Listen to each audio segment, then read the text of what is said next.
Hi, today I'm going to discuss with you a little bit about the thought process I went through 23 years ago when I decided I was going to stay in Russia. Obviously, I didn't run. I'm not much of a runner. But first, time for bad Russian pronunciation. Hey Dad, say дневник. Dnevnik. No, дневник. Dnevnik. Дневник. Dnevnik. Whatever, never mind. Mark, say cheese in Russian. Cheese in Russian. No, seriously. Sir. Как маленькая девочка. Again? Sir. Never mind. Hopefully my family isn't watching this video because, to be honest, I have a little bit of a confession to make. I can absolutely pronounce these words, but I prefer to have my family be convinced that I can't. There's a strange logic to that, but here it is. I don't want my family to feel as if they're living with somebody who's nearly perfect, although they are. As I was being driven to Chelyabinsk from the Ekaterinburg airport, the feeling was different this time. In the past, I was always just coming for a visit, coming for a week, maybe two. This time, though, I was coming to stay. As we drove past some of the Soviet symbols, which were still on buildings at that time, I was feeling that I really screwed the pooch this time, and I'm doing the wrong thing. Remember, this is after really long plane rides and stuff too. Now, none of these feelings had anything to do with my future wife. Of that I was sure I was doing the right thing. But several months earlier, we were going through the paperwork process for her to come and live in the States. Then September 11th happened, which threw immigration into uncertainty. We felt that this was the only way to make sure that we could be together. I left my homeland, home, family, friends, and job, and now I was staring at huge symbols of the Soviet Union attached to the outside of buildings.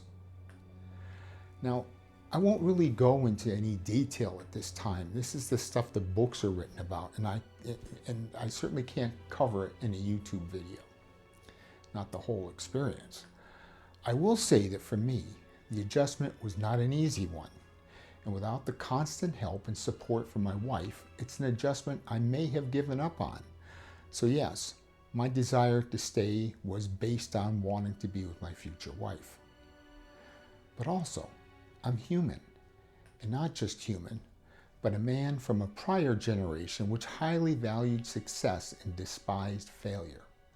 Under no circumstances will I fail. Failure was not an option. Now, my friends and co-workers certainly expected me to return within a few weeks, having failed to succeed in the country of a former Cold War foe with a different language and different culture and customs. I mean, these are my friends, but who could possibly resist the possibility of a huge "I told you so"? No, I could never live that down.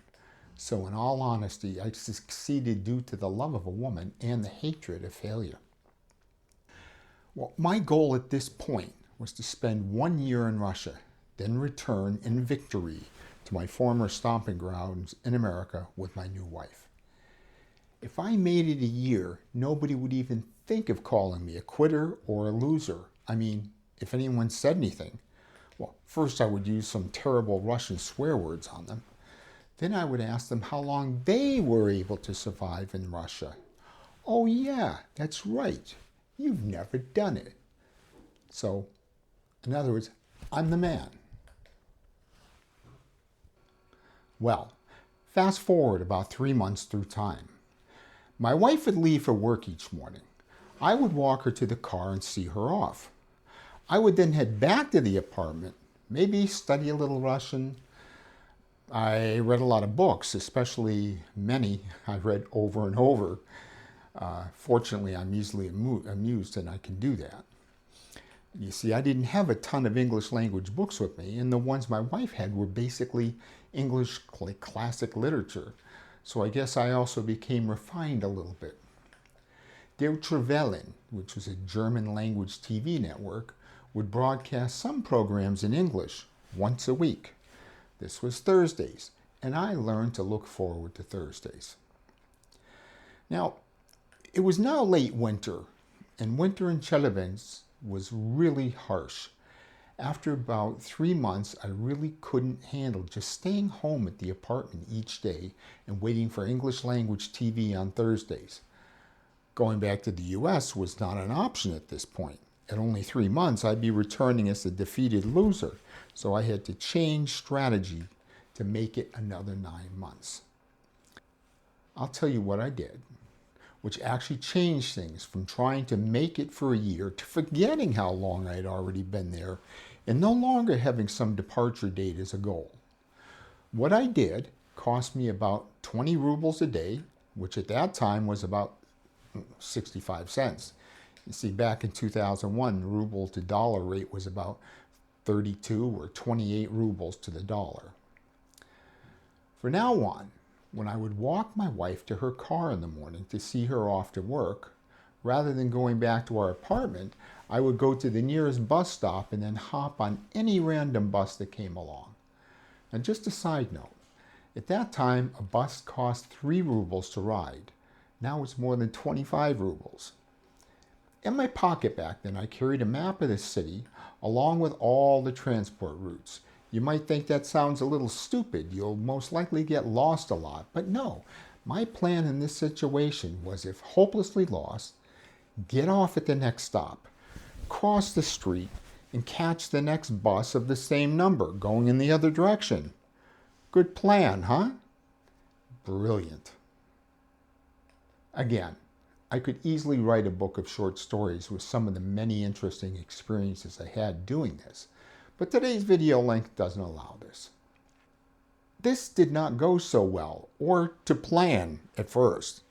It was winter, and the bus windows were usually so frozen that you couldn't see out of them. My plan had been to get off the bus if I came to some place that looked interesting. But now, how could I tell what things outside the bus looked like? I did learn, though, that if I was near a window, I could take off my glove and use my thumb to melt a small porthole through the frost. This allowed me to see out the bus window. I also learned, when getting on a bus, if an announcement started with the word "do," then get off that bus. This meant to, and it meant that the bus was not traveling on its regular route. You know, it's to and then some other place that's not its regular route. On more than one occasion before I realized this, I would find the bus in some unknown area of the city, and because this wasn't the normal route, getting off the bus, crossing the street, and taking the same bus number back to where I came from, well, that plan just wasn't going to work. This led to immediate panic on my part, and I almost felt like kidnapped or something. But you know, right now I'm home and I'm writing about this now, so I guess things worked out okay for me. You see, in addition to taking a crash course in the geography of Chelyabinsk and all of its districts, I was also forced to use my rudimentary Russian in real-world situations. I mean, to find a bathroom, I had to communicate with somebody. I did this almost every day and would take off in different directions every day. Within a few weeks, I was really learning my way around the city. Within a few months, the weather was getting better and spring had finally arrived. The newly arrived spring and warmer weather made my daily trip all the more enjoyable. I learned more about the city and its layout than my wife knew after living there for 15 years at that point. Again, at some point I'll get into some detail and share some interesting stories, but overall I found myself actually liking Chelyabinsk a lot, which is not a statement you'll hear often from people, even Russians. But even more so, I met and shared experiences with so many everyday Russians and discovered not only that we shared so many things in common, but also that I really like most Russian people I met. For the most part, and you may not expect this on a bus, they were very down to earth and extremely polite, helpful beyond what I expected. Part of this may have been because I was a foreigner, but I was a foreigner who was doing his best to communicate in Russian, in their language, with them, and also one who loves to laugh. Now, forget your image of the glum, unsmiling Russian on the street. There's a reason for this, which I'll discuss in a future episode. But Russians love to laugh, and they love to tell jokes. My bus strategy had worked better than I anticipated. I had become fearless about traveling anywhere in the city. I was no longer afraid to speak with people in my broken Russian, and most importantly, I no longer felt isolated, just dreaming about returning to the US. By becoming comfortable with my surroundings and trying to integrate into society, even a strange place begins to feel like home. Well, that's all I'll go over today in this video. I just wanted to let you know what I did to change my attitude about staying in Russia. A year did come, actually unnoticed by me. This became 5 years. Then we had 2 daughters. 5 years became 10, 10 became 20. It has now been about 23 years. Now, sure, there have been some tough times. Sanctions have hit twice, and economic crisis has hit at least 3 times. But if Babushki can make it through all of this, a full-grown man can certainly also get through it. Look, if this seems interesting to you, I'll do a little video series where I get into more detail about interesting situations I've encountered over my years here, and there are many. As for today, though, I'll end here and see you again in my next video. Until that time, пока.